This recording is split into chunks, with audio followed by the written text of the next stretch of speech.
Pemuda itu mendidih karena marah, tetapi dia masih tidak bisa menolak bujukan lelaki tua itu dan dibawa pergi. Jensen, aku akan kembali.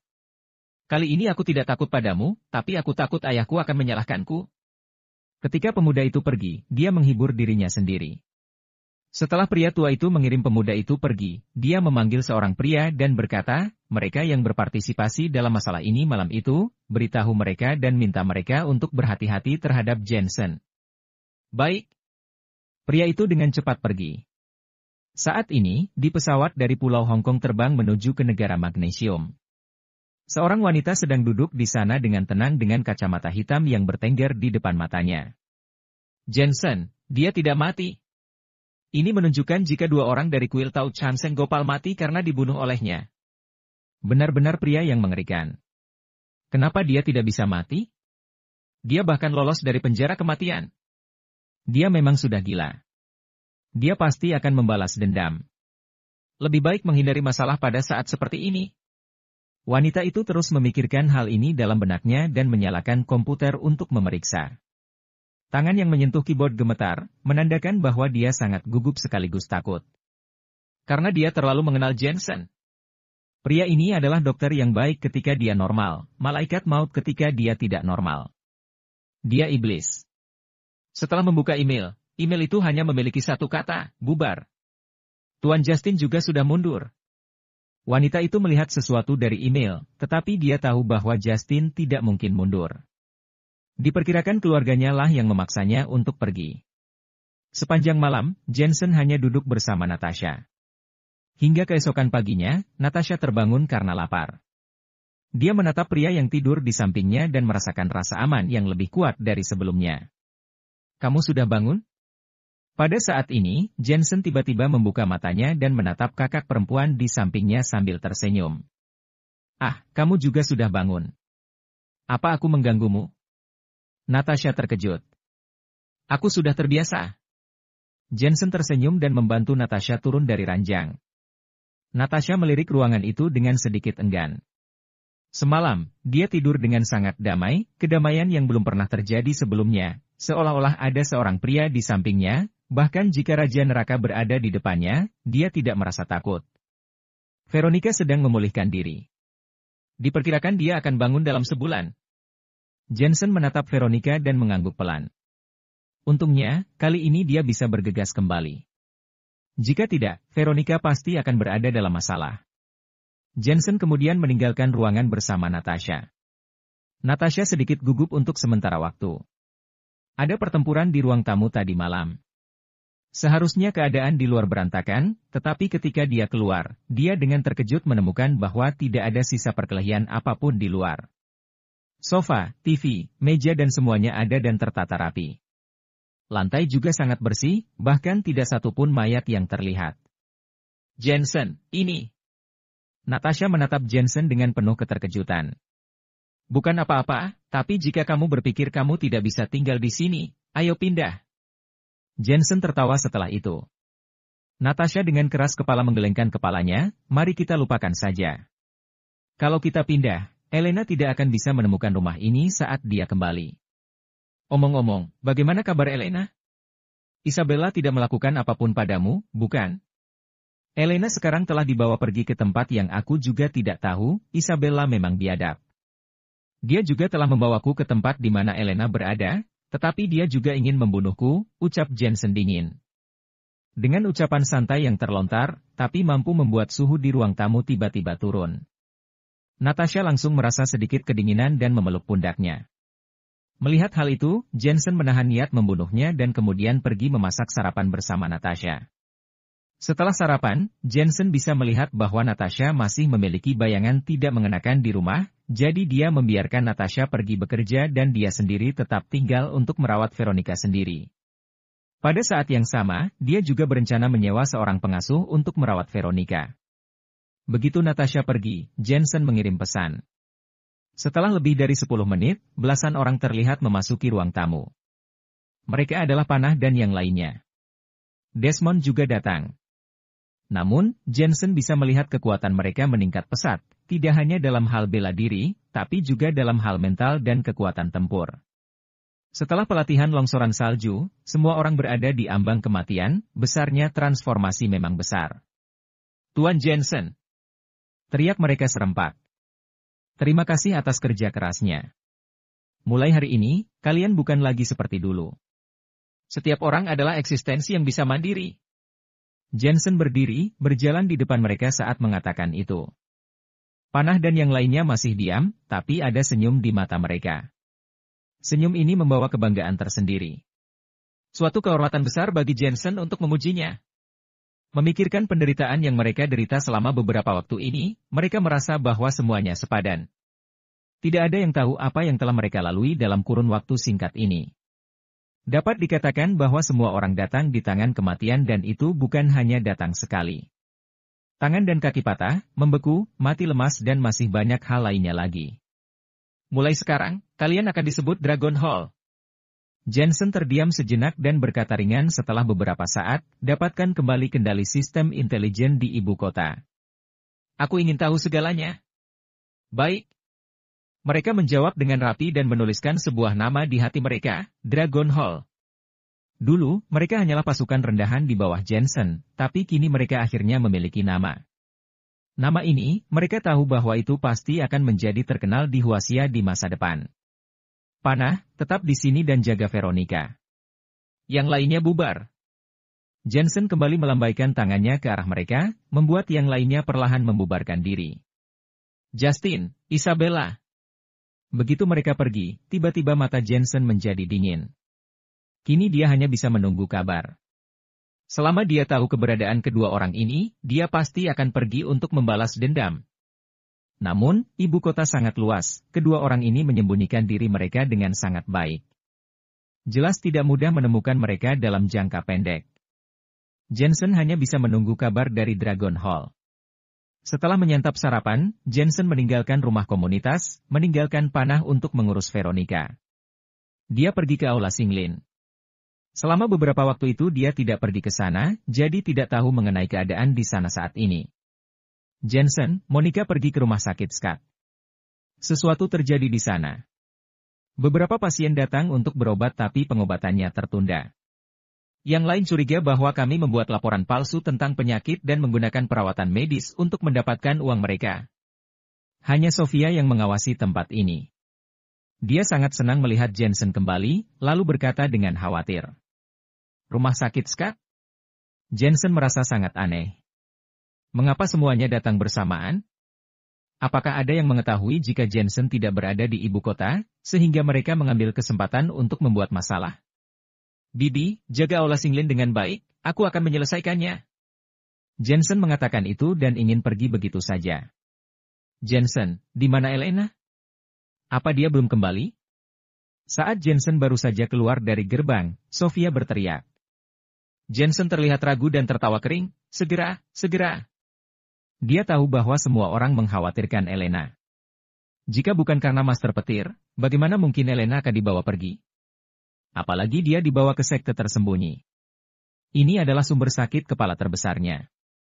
Lagi pula, jika Elena berada di berbagai kota di Huasia, cepat atau lambat Jensen bisa menggunakan energi dan kekuatannya untuk menemukan Elena, tapi akan sangat sulit untuk membawanya kembali jika dia berada di sekte tersembunyi. Saat ini, rumah sakit Scott. Ernest, Dr. Timothy dan yang lainnya ada di sana. Apakah rumah sakit Scott kalian sangat tidak dapat diandalkan? Ini jelas kalian yang tidak bisa menyembuhkannya, tapi kalian mengatakan bisa menyembuhkannya. Kalian ingin mendapatkan uang lebih banyak karena itu. Seorang pria tua asing berjas dengan rambut emas berteriak dengan marah. Dia juga fasih dalam melafalkan bahasa Huasia. Terlihat jelas jika dia memiliki keturunan Huasia. Pak Tua, butuh waktu untuk merawat pasien. Saat ini, pasien tidak memiliki tanda-tanda yang mengancam nyawanya, jadi rumah sakit kami perlu melakukan pemeriksaan sistematis lebih lanjut. Kakek Herman dengan sabar menjelaskan. Dia tahu bahwa orang tua asing ini telah berada di rumah sakit selama beberapa hari. Sepertinya dia datang untuk memeriksakan diri, tapi kenyataannya dia datang untuk mencari kesalahan. Pemeriksaan lagi. Bukankah Aula Singlin berada di belakang rumah sakit Scott? Biarkan mereka melakukannya. Siapa yang mengatakan jika pengobatan kalian yang terbaik? Semua itu omong kosong. Orang tua berambut pirang itu tidak segan-segan ketika dia berbicara, suaranya tidak kecil, menyebabkan banyak pasien memandangnya. Pak Tua, kamu tidak bisa mengatakan apa yang kamu inginkan begitu saja. Rumah sakit kami telah menciptakan banyak hal baik bagi banyak pasien. Kamu tidak bisa begitu saja mencoreng nama baik kita. Ernest muncul saat ini. Dia juga bisa tahu jika orang itu ada di sini untuk mencari kesalahan. Apa kamu benar-benar berpikir aku orang biasa? Pria tua berambut pirang itu mencibir. Aku akan memberitahu MU, aku adalah anggota Akademi Medis Kerajaan Swedia, aku juga anggota HU. Aku mendengar bahwa pengobatan di negara ini sangat hebat, terutama Aula Singlin, jadi aku datang berkunjung secara khusus. Tapi, yang aku lihat adalah kalian yang terus menunda waktu, bahkan pasien tidak terlihat menunjukkan tanda-tanda akan sadarkan diri. Apa? Ekspresi di wajah Ernest dan yang lainnya sedikit berubah. Orang tua berambut pirang ini sebenarnya adalah pilar medis terkenal di luar negeri. Aku beritahukan kepada kalian, aku sudah mengundang wartawan ke sini. Selama kalian tidak bisa menyembuhkan pasien, gelar dokter pengobatan nomor 1 kalian akan diturunkan. Sejauh yang aku tahu, kalian bukan satu-satunya praktisi pengobatan di Huasia. Ada juga berbagai sekolah pengobatan. Mengapa kalian bisa menyandang nama praktisi pengobatan terbaik? Biarkan aku melihatnya. Saat ini, Monica berjalan keluar, juga dengan ekspresi serius yang terlihat jelas di wajahnya. Posisi orang itu tidak bisa disepelekan dan dia sengaja mencari kesalahan. Sekarang guru tidak ada di sini, situasinya hanya bisa dikendalikan olehnya. Gadis kecil, apa kamu pikir cukup memenuhi syarat untuk melakukannya? Pria tua berambut pirang itu menyipitkan matanya saat mengatakan itu. Aku adalah murid yang Dr. Jensen akui secara pribadi. Apa kamu pikir aku cukup memenuhi syarat untuk melakukannya? Monica sepertinya masih muda, tapi dia sudah lama mengikuti Jensen. Setelah melihat banyak kejadian dan keributan besar, dia tidak panik atau cemas sangat menghadapinya. Ya sudah, periksa saja pasiennya. Selain itu, jangan gunakan alasan seperti observasi. Aku ingin melihat pasien bangun sekarang juga. Teriak pria tua berambut pirang itu. Monica, tolong. Kakek Herman segera berkata kepada Monica.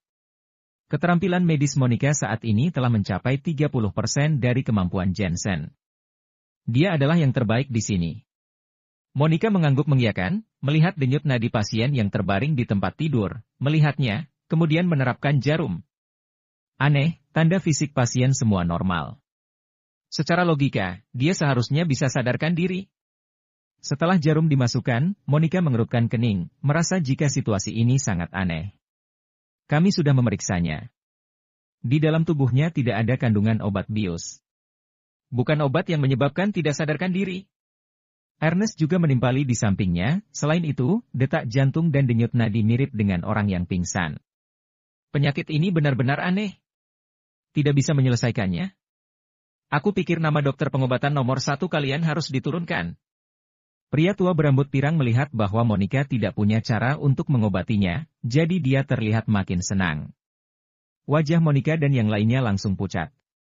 Mereka tahu bahwa orang ini ada di sini untuk mencari kesalahan, tetapi mereka tidak punya pilihan untuk menghadapinya. Kalau aku bisa menyembuhkannya, apakah kamu akan melepas keanggotaan Akademi Medis Kerajaan Swedia dan HU? Pada saat ini, tawa dingin terdengar. Jensen muncul di gerbang dan sedang berjalan mendekat dengan cepat. Dr. Jensen. Guru. Jensen. Semua orang senang saat melihat kedatangan Jensen. Para pasien di sekitarnya juga sedang menyapa Jensen. Semua orang bisa melihat etika kedokteran Dr. Jensen dan tentu saja percaya pada Jensen. Kamu adalah Dr. Jensen dari Aula Singlin. Tidak disangka jika kamu masih sangat muda.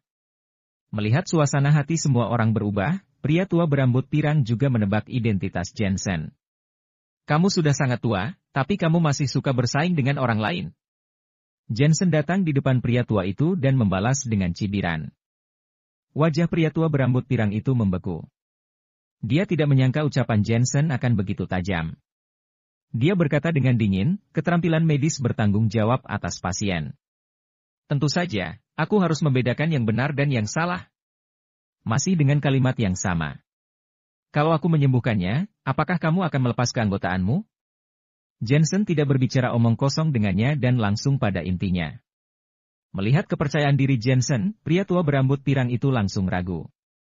Bahkan, dia terlihat seperti seorang dokter terkenal di luar negeri, tetapi sebenarnya dia juga seorang murid dokter pengobatan Huaxia dan sedang belajar warisan dari buku Luban.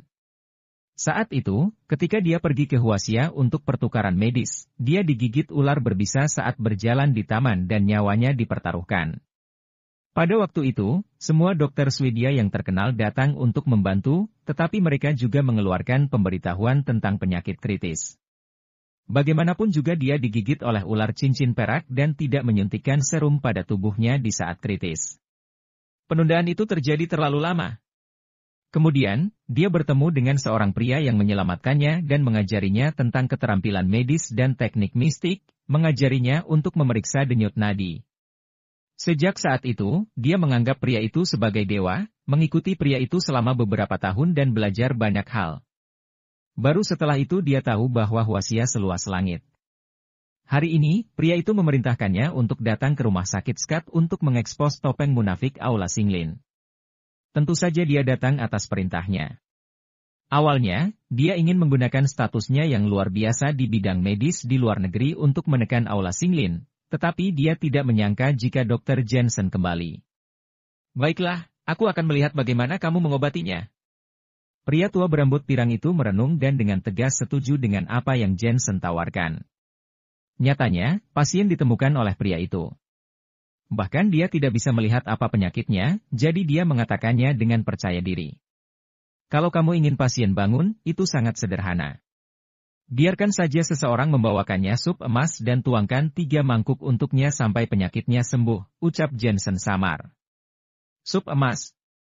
Pria tua berambut pirang itu sedikit mengernyit saat mendengar itu, aku tahu sesuatu tentang budaya Huaxia, tapi mengenai sup emas, ini pertama kali aku mendengarkannya.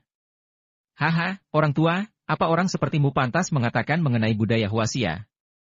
Monica tiba-tiba tertawa, kamu bahkan tidak tahu apa itu sup emas. Kembali dan belajar selama beberapa tahun lagi. Wajah pria tua berambut pirang itu memerah karena dimarahi.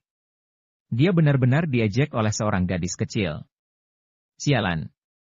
Saat ini, Ernest telah meminta seseorang untuk membawa seember kotoran dan air seni dari toilet.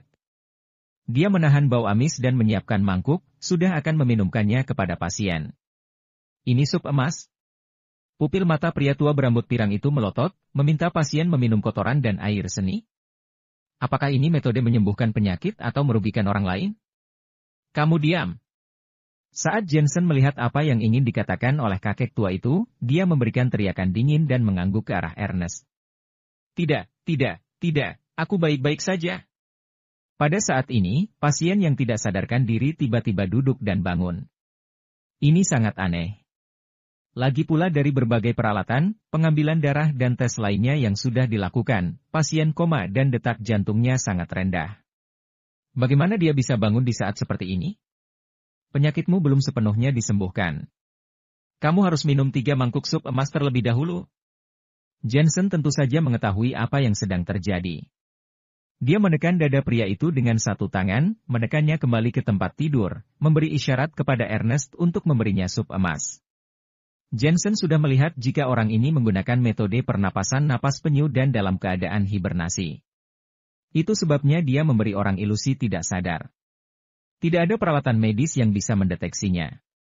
Orang-orang dunia Jianghu datang ke rumah sakit untuk membuat masalah. Mereka tidak tahu apa itu Aula Singlin tanpa menuangkan 3 mangkuk kotoran dan urin ke dalam mulutnya. Beraninya kamu, berhenti. Orang yang sedang terdesak ingin meronta, namun dia tidak bisa menyingkirkan tangan Jensen. Jensen kemudian menggunakan jarum perak untuk menusukkannya pada titik akupunktur. Seluruh tubuhnya lemas, dan dia hanya bisa menyaksikan kotoran dan air seni yang mendekati mulutnya. Teguk. Semangkuk sup emas dituangkan ke dalam mulutnya dengan lancar. Melihat caranya meminum kotoran dan air seni, bagaikan minum arak, terlihat sangat menyenangkan. Astaga, makan kotoran pun senikmat itu.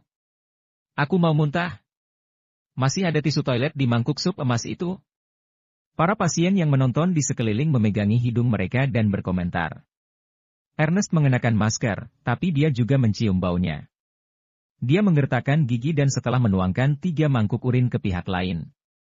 Dia segera meminta seseorang untuk membawa ember yang berisikan urin itu pergi. Anehnya, dia sangat terampil dalam memberikan obat, tidak tumpah sama sekali. Setelah orang di ranjang itu meminum 3 mangkuk, sama sekali tidak bergerak, bola matanya berputar, ingin muntah tapi tidak bisa, terlihat sangat tragis. Dia memelototi Jensen dengan keras. Orang inilah yang membuatnya minum 3 mangkuk kotoran dan air seni. Apalagi orang ini adalah seorang master bela diri dan telah menekan titik akupuntur miliknya. Penyakitnya sudah sembuh. Keluarkan jarum di tubuhnya setelah mengiringnya keluar dari rumah sakit. Jensen menarik tangannya dan berkata samar. Kenapa harus mengeluarkan jarum perak di luar rumah sakit? Pria tua berambut pirang itu mengerutkan kening dan bertanya. Aku takut setelah dia pulih, dia akan muntah di lantai rumah sakitku. Jensen melambaikan tangannya dan seketika seseorang mendorong ranjang rumah sakit hingga keluar dari pintu. Setelah mencabut jarum perak, benar saja, orang itu malah menyemburkan air empedu berwarna kuning tersebut. Sebelumnya, titik akupuntur disegel oleh jarum perak, membuatnya tidak bisa bergerak. Sekarang dia telah dapat bergerak, dia segera merasakan bau kotoran dan air seni. Rasanya seperti lubang kotoran yang mengenai kepalanya, dan semuanya mengalir ke dalam otaknya. Bisa perkirakan dia tidak akan bisa makan selama sebulan. Pak Tua, aku sudah menyembuhkan pasien yang kamu bawa. Haruskah kamu menghapus identitasmu sebagai anggota Akademi Medis Kerajaan Swedia dan WHO? Saat ini, Jensen menatap pria tua berambut pirang dengan samar. Dia juga tahu bahwa pihak lain sedang mencari masalah, jadi dia tentu saja tidak merasa sungkan. Pupil pria tua berambut pirang berkedip, dan wajahnya seakan tidak dihargai. Siapa bilang aku hanya punya 1 pasien? Aku masih punya 1 lagi. Kalau kamu bisa menyembuhkannya, aku tidak hanya akan mengundurkan diri dari jabatan, tetapi juga memberi kamu panji dan berlutut untuk meminta maaf. Orang tua berambut pirang itu menggertakkan gigi dan berteriak. Saat ini, dia tidak akan mengakui kekalahan dengan mudah. Kamu ingin mengingkari? Wajah Jensen berubah dingin, sudah membuat masalah masih saja banyak alasan. Ini bukan mengingkar, aku awalnya memang membawa 2 pasien. Pria tua berambut pirang itu menguatkan kepalanya dan melihat ke belakangnya. Dr. Jensen, aku punya reporter di sini. Sebagai Presiden Asosiasi Kedokteran Huasia, apa kamu berani? Saat dia berbicara, beberapa reporter di belakangnya berjalan keluar dan mengarahkan kamera mereka ke arah Jensen. Melihat para wartawan ini mengambil gambar tanpa pandang bulu, Ernest segera mengulurkan tangannya untuk menghentikan mereka. Siapa yang mengizinkan kalian mengambil foto? Kamu tidak boleh mengambil foto tanpa persetujuan rumah sakit. Pria tua berambut pirang itu mencibir, Hei, Jensen si dokter jenius. Apa jangan-jangan tidak berani menghadapi media? Apa karena merasa bersalah? Master Ernest, biarkan mereka mengambil foto. Jensen tiba-tiba memanggil lalu menelepon Charlie Lancaster. Kenapa kamu menelepon? Kamu ingin polisi menanganinya? Biar ku beritahu, mereka semua adalah reporter resmi, dan polisi tidak punya hak untuk menangkap mereka. Pria tua berambut pirang itu mengira jika Jensen sudah merasa takut. Siapa bilang aku ingin menangkap mereka? Menurutku terlalu sedikit wartawan, jadi aku ingin mengundang lebih banyak wartawan untuk wawancara. Setelah Jensen menutup teleponnya, dia tertawa tipis. Jantung pria tua berambut pirang itu berdebar kencang. Wartawan yang dia undang adalah orang-orangnya sendiri, dan mereka akan lebih berpihak padanya dalam pemberitaan. Siapa sangka Jensen juga mengundang wartawan. Lebih dari 10 menit kemudian, beberapa mobil berhenti di gerbang rumah sakit, dan kemudian sejumlah besar wartawan datang dengan mikrofon dan kamera. Halo, Dr. Jensen, aku reporter dari Harian Huasia. Halo, aku reporter khusus dari Akmedia. Reporter ini semuanya dari media domestik terkenal, bisa dikatakan, berita apapun yang diliput oleh mereka akan menjadi berita utama Huasia. Wajah pria tua berambut pirang itu berubah. Akibatnya, dia tidak mungkin mendukung laporan pihak tertentu. Dia mengumpat marah. Mengapa Jensen memiliki jaringan yang begitu luas? Dia mengundang begitu banyak wartawan hanya dengan 1 panggilan telepon. Pak Tua, cepat bawa pasienmu. Saat ini, Jensen menatap pria tua berambut pirang itu dengan samar. Para wartawan semua mengalihkan sorotan pada Jensen. Bagi mereka, ini adalah berita besar. Bagaimanapun juga, Jensen adalah dokter pengobatan Huaxia paling terkenal di ibu kota. Namun, pihak lain adalah orang asing, dan senioritasnya di bidang kedokteran asing tidaklah ringan. Diperkirakan dia juga orang asing yang memprovokasi otoritas dokter pengobatan tradisional. Pasienku ini tidak sederhana. Ini pasien vegetatif. Dokter terkenal dari seluruh dunia pernah melihatnya, tidak ada yang memiliki cara. Kalau kamu bisa menyembuhkannya, aku akan mengakui statusmu sebagai dokter nomor 1. Pria tua berambut pirang itu berkata lebih dulu dan kemudian menelepon. Tidak lama kemudian, sebuah mobil Lincoln masuk, dan kemudian beberapa orang asing mendorong ke tempat tidur rumah sakit. Ada seorang pria paruh-baya berusia 40-an terbaring di ranjang rumah sakit. Vegetatif. Ernest dan yang lainnya menatap pria paruh-baya di tempat tidur, pupil mereka seketika membesar. Vegetatif adalah masalah sulit di seluruh dunia. Terlepas dari refleks saraf naluriah dan kemampuan untuk memetabolisme materi dan energi, kemampuan kognitif telah menghilang. Ada banyak penyebab untuk penyakit vegetatif, seperti kerusakan otak, sistem saraf pusat, malformasi, DLL. Sejauh ini, pengobatan dasar pasien vegetatif di berbagai negara tidak memiliki cara lain kecuali mempertahankan hidup secara konservatif. Dr. Jensen, lihat. Pak tua menoleh menatap Jensen. Jensen juga tidak pergi menemui pasien. Dia justru menggeleng. Orang tua asing ini benar-benar akan memberinya masalah. Dr. Jensen, bukankah kamu dikenal sebagai dokter pengobatan Huaxia nomor 1 se-Huaxia? Apa juga tidak ada yang bisa kamu lakukan? Melihat Jensen menggelengkan kepalanya, pria tua berambut pirang itu tertawa, ini perkataan dokter pengobatan Huaxia nomor 1 se-Huaxia. Vegetatif, aku melihat bagaimana kamu menyembuhkannya. Apalagi dia melihat Jensen sama sekali tidak merasakan denyut nadi pasien, yang artinya benar-benar tidak ada jalan keluar. Dia akan menggunakan hal ini untuk bermain dan menyerang Dr. Jensen dan Aula Xinglin, bisa dianggap telah menyelesaikan perintah pria itu padanya. Disembuhkan dengan apa? Hanya cukup dengan sebutir pil ramuan. Saat ini, tiba-tiba Jensen berbicara samar. Semua orang langsung hening. Bahkan, semua orang mengira jika Jensen tidak memiliki pilihan. Bagaimanapun juga, Jensen adalah seorang dokter ajaib, tapi bukan berarti orang mati pun bisa diselamatkan. Dari perspektif tertentu, orang vegetatif juga disebut orang hidup setengah mati. Jadi walaupun Jensen tidak bisa menyelamatkannya, mereka merasa itu hal yang wajar. Tapi siapa yang tahu, Dr. Jensen mengatakan hanya membutuhkan 1 butir pil. Tidak memeriksa denyut nadi, tidak ada pemeriksaan tubuh, tidak ada resep dan akupuntur, menggunakan pil. Hahaha, kamu adalah dokter, bukanlah penipu. Di zaman seperti ini, siapa yang masih percaya menyembuhkan penyakit dengan pil ramuan? Pria tua berambut pirang itu tidak bisa menahan diri untuk tidak menggelengkan kepalanya dengan sinis. Jika Jensen sudah mencoba akupuntur dan obat, dia juga yakin jika Jensen memiliki cara untuk menyembuhkan pasien. Tapi Jensen justru mengatakan hanya dengan 1 pil. Ia juga akrab dengan dokter pengobatan tradisional. Kebanyakan obat Huaxia menggunakan resep ramuan dan teknik akupuntur. Siapa yang menggunakan pil? Hanya karena orang lain tidak bisa, bukan berarti aku tidak bisa. Jensen menatap pria tua berambut pirang dengan jijik dan melanjutkan, tapi, pil ramuan milikku ini sangat mahal. Aku khawatir pasien tidak sanggup menggunakannya. Pria tua berambut pirang itu tertawa, berapa harganya? 1 juta atau 10 juta? 1 miliar. Ucap Jensen samar. Semua orang langsung tersentak, 1 miliar untuk sebuah pil? Ini terlalu dibesar-besarkan. Bahkan sebuah kehidupan tidak sebanding dengan harga ini. Dr. Jensen, aku pikir kamu hanya mencari alasan. Pria tua berambut pirang itu tiba-tiba menegur, sebagai seorang dokter, kamu harus melakukan sesuatu dengan jujur, obati jika kamu bisa mengobatinya, kalau tidak, jangan diobati, apa kamu tidak merasa malu mempermainkan pasien? Pil seharga 1 miliar, kurasa kamu tak mampu menyembuhkannya. Ini adalah harga pil ramuan milikku, kalau ingin nyawa, maka berikan uangnya, kalau tidak, tidak akan diobati. Jensen menolak dengan suara dingin. Pria tua berambut pirang itu langsung mencibir dan merasa Jensen sedang mencari alasan untuk mengelak. 1 miliar, kan? Apa kamu yakin bisa menyembuhkan Tuan Bruce?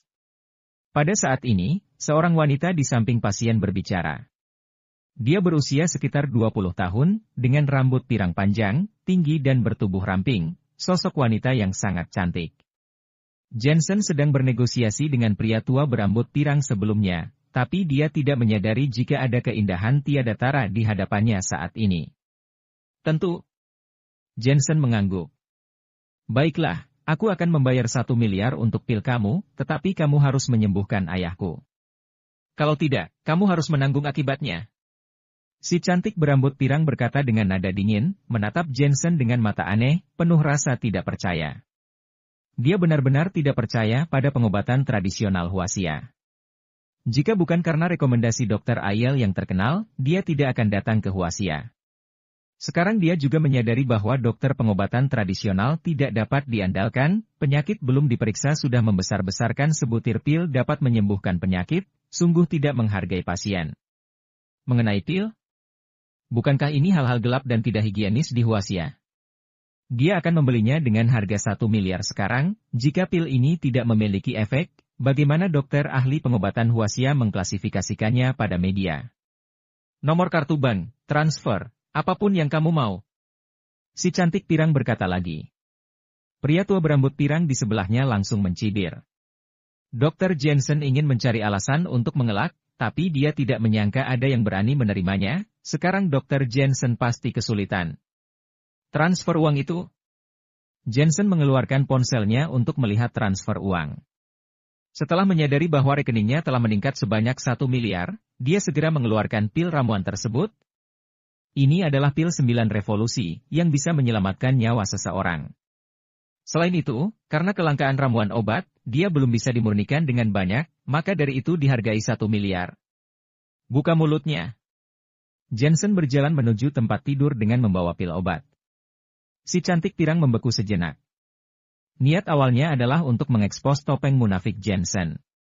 Siapa sangka bahwa dokter ini benar-benar akan menggunakan pil hitam untuk menyelamatkan seseorang. Apakah benda ini sudah diuji coba? Apakah lisensi kebersihan, logam, dan sebagainya telah memenuhi standar? Apakah ada di pasar untuk dijual? Bagaimana dengan uji klinis? Si cantik pirang agak ragu jika dia harus menggunakan obat itu.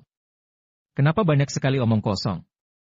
Aku sudah menerima uang 1 miliar darimu pasti akan menyembuhkan ayahmu, ucap Jensen samar. Si cantik pirang terdiam beberapa saat, tidak berani bereksperimen dengan tubuh ayahnya. Nona Alice, obat ini, kamu telah menghabiskan 1 miliar untuk membelinya, ditambah penyakit ayahmu, tidak ada cara sama sekali dengan kemampuan medis saat ini, mengapa tidak mencobanya dulu? Pria tua berambut pirang di sampingnya menyarankan.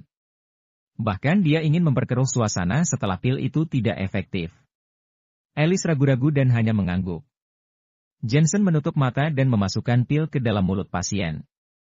Telapak tangannya mendarat di dada pasien dan meleburkan pil dengan profounki. Apa yang kamu lakukan?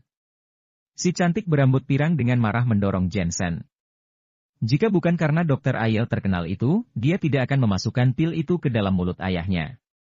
Sekarang dokter ini masih berani menyentuh ayahnya. Jensen tidak peduli dan kembali berjalan. Monica dan kakek Herman semuanya sangat gugup. Jika Jensen menggunakan akupuntur atau resep, mereka dapat tetap percaya, tapi Jensen hanya menggunakan pil. Melihat dokter pengobatan tradisional, bahkan di zaman kuno, pil jarang digunakan untuk menyelamatkan orang.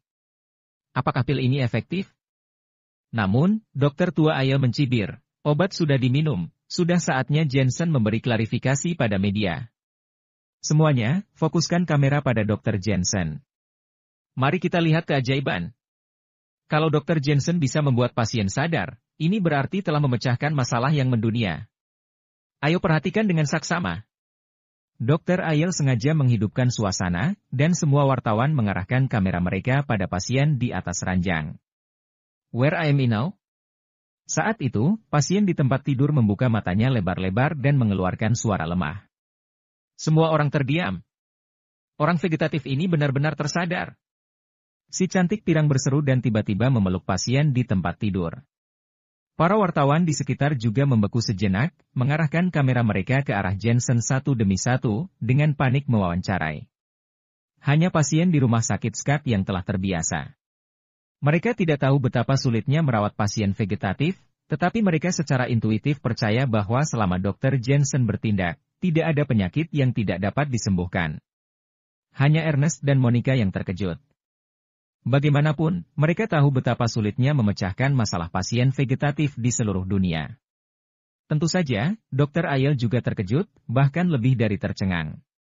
Dia bagaikan disambar petir.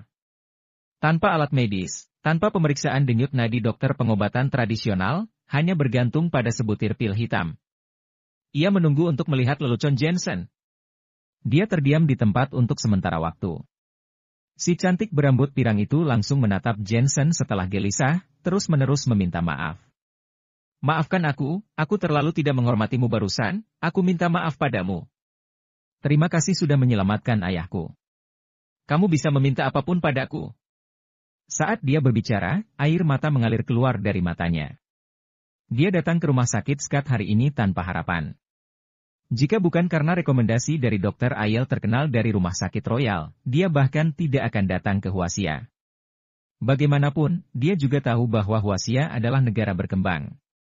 Meskipun kecepatan perkembangannya cepat, untuk di bidang medis masih tertinggal dari negara-negara barat. Namun, kuda mati disulap menjadi hidup, sang ayah kembali tersadar. Kembali dan jaga kesehatan. Jensen berkata dengan samar, kamu juga tidak perlu berterima kasih padaku. Kamu membayar untuk kunjunganmu, aku menyembuhkan penyakit, tidak ada yang saling berutang. Mendengar ini, si cantik pirang masih ingin mengatakan sesuatu. Bagaimanapun, kehidupan ayahnya lebih dari 1 miliar, puluhan miliar pun tidak masalah baginya. Namun, Jensen menyelanya. Sebaliknya, dia menatap Dr. Aiel dan berkata, Pak Tua, aku sudah menyembuhkan pasien yang kamu bawa. Haruskah kamu mencabut gelarmu sebagai dokter terkenal dan berlutut untuk meminta maaf? Tubuh Dr. Aiel bergetar dan tanpa sadar dia mundur selangkah. Dia mampu mencapai apa yang dimilikinya saat ini, yang telah terkumpul selama bertahun-tahun. Tidak mungkin baginya untuk menghilangkan reputasi ini begitu saja. Aku mengakui bahwa Aula Singlin adalah dokter ahli pengobatan Huaxia nomor 1 di Huaxia. Sambil menggertakkan gigi, Dr. Aiel berkata dengan dingin, tapi, aku adalah Akademi Medis Kerajaan Swedia, ingin aku melepaskan identitasku sebagai dokter, bahkan jika aku setuju, pihak Swedia juga tidak akan setuju. Begitu kata-kata itu terlontar, Jensen melangkah maju dan menamparnya. Dia sudah lama tahu bahwa makhluk abadi tua ini akan mengingkari janjinya. Kamu berlutut atau tidak? Tamparan ini membuat Dr. Aiel mundur, wajahnya memerah karena marah. Dia meraung, lihat, semuanya, ini adalah dokter pengobatan Huaxia. Dia memukulku, reporter, ambil gambar ini dengan baik. Jepret! Jensen menamparnya lagi. Benar, ambil gambar dengan baik, jangan sampai ada yang kurang, agar semua orang melihat apa itu sampah di bidang medis. Selain itu, ini Huaxia, bukan negaramu, tidak ada yang akan memanjakanmu. Huaxia menepati janji, janji harus ditepati. Sebagai dokter, kamu harus memberi contoh. Kata-kata Jensen seperti rentetan peluru. Gigi Dr. Aiel copot setelah beberapa tamparan berturut-turut. Kata yang bagus. Para pasien di sekitarnya bertepuk tangan satu demi satu. Para wartawan juga mengarahkan kamera ke arah Jensen. Takut dengan apa yang telah mereka lewatkan, tapi dalam hati mereka merasa bangga. Benar, ini adalah Huaxia, tidak ada yang akan memanjakan dokter asing terkenal ini. Benar maka benar, salah maka salah, tidak mengakui kekalahan, jangankan menjadi dokter, menjadi orang biasa pun tak berhak. Aku ingin menuntutmu. Mulut Dr. Aiel penuh dengan darah. Dia bangkit dan memarahinya. Dia bahkan melambaikan tangannya pada reporter, jangan mengambil gambar, tidak ada dari kalian yang diizinkan mengambil gambar. Dia adalah dokter kelas dunia. Jika adegan memalukan ini dirilis, pasti akan berdampak besar pada reputasinya. Jepret! Namun, pada saat ini telapak tangan tiba-tiba menyerang, memegang lehernya dan dengan keras dan menekan tanah. Berlututlah dan minta maaf. Jensen sudah tiba di samping Dr. Aiel dan menghadap ke arahnya. Dr. Aiel sudah sangat tua dan mengalami penghinaan seperti itu, dia ingin melawan. Namun, telapak tangan Jensen tiba-tiba mengerahkan tenaga. Dengan sekali klik, lutut Dr. Aiel retak dan dia berlutut di tanah hingga tak bisa bangun. Alice juga berkata, Tuan Aiel, aku berhak meragukan kualifikasi kamu sebagai anggota Akademi Medis Kerajaan Swedia. Kelompok kami akan mengajukan penuntutan pada Akademi Medis Kerajaan Swedia. Selain itu, kami akan meminta mereka untuk menilai kembali kualifikasimu. Dr. Aiel hampir memuntahkan seteguk darah, sudah dipukuli dipermalukan pula. Dia tiba-tiba mendongak menatap Jensen, ingin mengatakan sesuatu. Kamu tidak mampu bermain denganku. Suara Jensen sedingin es hingga ekstrim saat dia mengabaikan Dr. Aiel. Dr. Aiel ingin mengatakan sesuatu, tetapi ketika kata-kata itu muncul di bibirnya, dia menahan semuanya. Entah mengapa, baginya Jensen saat ini sama sekali tidak seperti seorang dokter, melainkan lebih seperti pembunuh yang keluar dari tumpukan orang mati. Dr. Jensen, sebenarnya pil obat apa yang baru saja kamu gunakan? Apakah ini terkait dengan dokter pengobatan tradisional? Vegetatif selalu menjadi masalah di seluruh dunia. Kamu telah memecahkan masalah ini. Aku ingin tahu apa yang bisa dikatakan orang-orang di bidang ini. Dr. Jensen, bolehkah aku mewawancaraimu?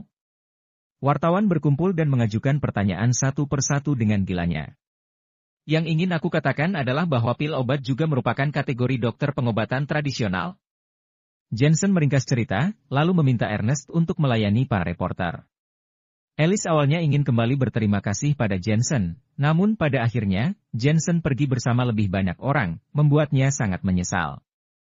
Tapi bagaimanapun juga, sang ayah yang terpenting, jadi dia harus berbalik untuk meminta Master Ernest dan membiarkan ayahnya mendapat perawatan di rumah sakit Scott. Setelah Jensen kembali ke kantor, dia menasehati kemampuan medis Monica. Saat ini, ponsel di pelukannya bergetar. Monica, belajarlah sendiri, aku ada sedikit urusan, harus pergi sebentar. Jensen berkata pada Monica dan berjalan ke atap rumah sakit sendirian. Begitu dia pergi, pintu kantor dibuka. Nona Alice, dengan tubuh yang molek, masuk dan bertanya, di mana Dr. Jensen? Guruku sudah pergi. Monica menjawab. Bukankah aku memintanya untuk menungguku di kantor? Nona Alice sedikit tidak puas. Dengan statusnya, dia berinisiatif mencari seorang pria. Ini akan diletakkan di luar negeri. Pria mana yang tidak menunggunya lebih awal dan memberikannya lebih banyak sampanye serta bunga? Ada baiknya bagi Dr. Jensen untuk menghindarinya. Hanya sedikit ketampilan medis yang lebih kuat, apanya yang hebat? Nona Alice, guruku mengatakan bahwa jika kamu memberikan uang, dia akan memberikan pil. Kalian tidak saling berutang, jadi jangan datang mengganggunya lagi. Monica dapat mendeteksi rasa ingin tahu Alice tentang sang guru dan menolak dengan suara dingin. Apakah ini yang dikatakan Dr. Jensen? Alice menggigit gigi peraknya. Ya. Monica mengangguk. Alice menggertakkan gigi dengan marah dan membanting pintu untuk pergi. Untuk pertama kali dalam hidupnya, dia benar-benar kesal. Aduh, wanita genit ini, pasti menyukai guru, aku tidak akan membiarkan kalian bersama. Ketika Alice pergi, Monica tersenyum dan berkata. Pada saat ini, Jensen adalah satu-satunya yang berdiri di sana di atap. Matanya melihat ke kejauhan, dan dia memegang ponsel di tangannya. Tuan Jensen, setelah penyelidikan kami, Justin meninggalkan ibu kota dengan pesawat tadi malam. Kita masih belum tahu keberadaannya. Isabella belum kembali sejak dia meninggalkan ibu kota terakhir kali. Orang-orang yang pergi ke rumah komunitas terakhir kali berasal dari dunia Jianghu. Mereka berasal dari 4 aliansi bela diri besar. Mereka adalah keluarga Dutch, keluarga Afram, dan keluarga Fuller. Suara panah terus terdengar. Jensen mengerutkan keningnya. Justin dan Isabella berlari sangat cepat, tapi lupakan saja. Ada banyak hal saat ini, urus 3 keluarga yang dikatakan ini dulu. Awasi terus Justin dan Isabella. Beritahu aku setelah mendengar kabar dari mereka. Apa yang terjadi dengan keluarga Dutch, keluarga Afram, dan keluarga Fuller? Tanya Jensen. Ketiga keluarga ini semuanya adalah keluarga terkenal di dunia Jianghu. Mereka telah menyerap banyak ahli dari dunia Jianghu. Di antara mereka, adalah ahli bela diri terhebat dalam daftar peringkat awan badai dunia Jianghu, karena mereka tidak sombong, membuat mereka tidak terlalu terkenal di Huaxia, hanya para praktisi yang mengetahui mereka. Dan mereka menerima perintah Justin untuk mengirim orang menyerang rumah komunitas. Aku akan mengirimkan alamat dan informasi mereka kepada Tuan Jensen nanti. Setelah mendengarkan, Jensen menutup teleponnya, kemudian sebuah pesan singkat diterima. Hanya ada 3 nama dalam informasi, yang merupakan informasi para pemimpin dari 3 keluarga bangsawan dunia Jianghu ini. Jensen melihatnya. Satu-satunya hal yang membuatnya tertarik adalah daftar peringkat awan badai dunia Jianghu. Cukup bagus. Ini sedikit lebih kuat daripada Raja Langit yang pernah ditemui di kota asal Widya. Pas sekali bisa menguji kemampuan sendiri. Meninggalkan rumah sakit, Jensen menuju pinggiran ibu kota. Keluarga Dutch membuka pabrik pakaian di pinggiran kota ini, dan skalanya cukup besar. Banyak orang di kota-kota terdekat bekerja di pabrik pakaian ini. Apalagi pabrik pakaian ini memiliki puluhan ribu karyawan, yang membuat kota terpencil itu menjadi sangat ramai. Setelah Jensen memasuki kota, dia menemukan semuanya. Ada warung makan, warung pinggir jalan, restoran dan sebagainya. Banyak pria dan wanita dengan pakaian kerja sedang makan dan minum di dalamnya. Hal ini mengingatkan Jensen akan adegan dari pabrik-pabrik elektronik sebelumnya. Orang-orang ini seharusnya dari seluruh dunia, mereka semua datang untuk bekerja. Setiap orang memiliki kebahagiaan dan kekhawatiran masing-masing, orang-orang di bawah memilikinya, dan orang-orang dengan lebih banyak uang juga memilikinya. Jensen berjalan menyusuri kota dan melihat ada ruang biliar dan warnet di sekitarnya. Beberapa orang berpakaian mewah dan rambut warna-warni yang dicat sedang bermain. Sepertinya orang seperti ini ada di mana-mana. Setelah itu, Jensen memasuki sebuah bar bernama Cafe Green. Meskipun hari masih sore, tapi sudah banyak orang di bar yang mendengarkan musik yang meledak-ledak dan minum anggur, berjoget sesuka hati. Meskipun bar ini terlihat cukup ramai, tapi dibandingkan dengan bar-bar besar di ibu kota, baik suasana maupun dekorasinya jauh berbeda.